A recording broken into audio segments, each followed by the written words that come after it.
He called it an accident. I called it the moment I stopped loving my husband. The wineglass slipped from my hand, crimson spilling down his father's pale suit. Before I could react, his palm struck my cheek. The room went silent.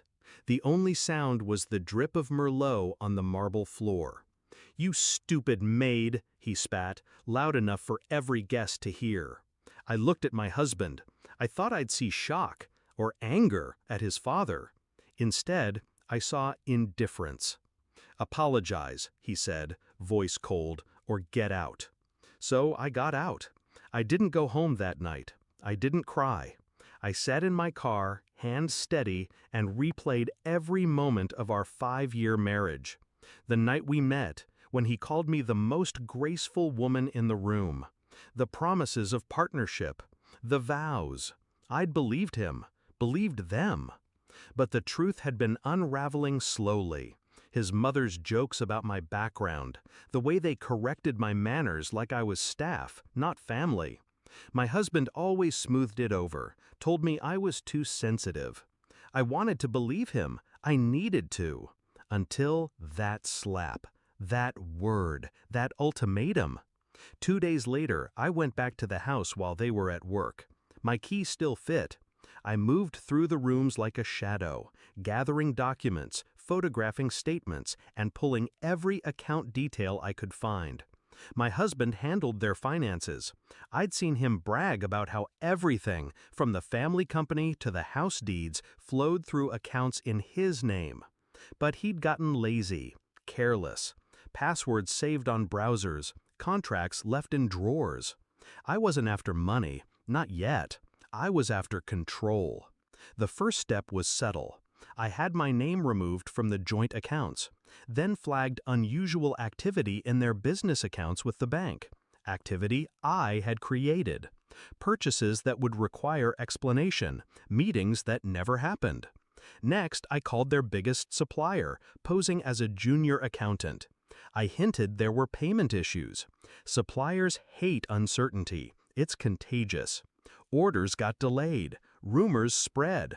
Then I sold my jewelry, gifts from them, turning sentiment into liquid cash. I needed a war chest. It took a month for the cracks to show.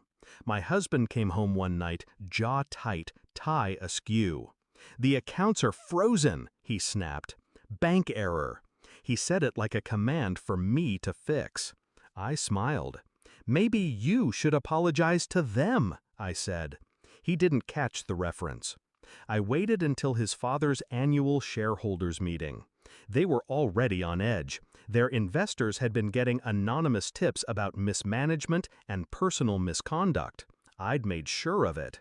That morning, I delivered my final move. A neatly packaged folder sent to every board member and investor, proof of tax evasion, falsified invoices, offshore accounts, all in my husband's and father-in-law's names. The authorities didn't take long. By evening, their offices were raided, assets frozen, properties under review. When they got home that night, I was there, sitting at the dining table, sipping tea.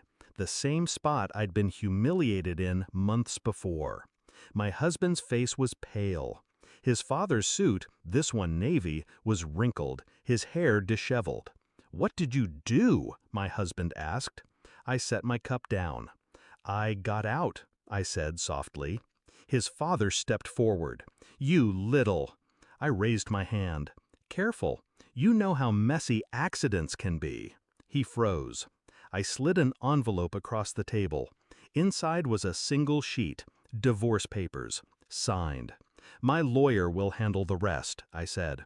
"Oh, and the house? It's in my name now. You signed it over last year for a tax maneuver. I suggest you find somewhere else to stay." They left that night with nothing but what they could carry. I didn't watch them go. I didn't need to. The papers would finish what I started. The press would take care of the rest. People think revenge is about rage, about striking back in the heat of the moment. They're wrong. Revenge is quiet, precise, patient. It's the satisfaction of knowing that when they finally realize what's happening, it's far too late to stop it. And when I think back to that night, the slap, the word, the command to apologize, I realize something. I did apologize, just not the way they expected.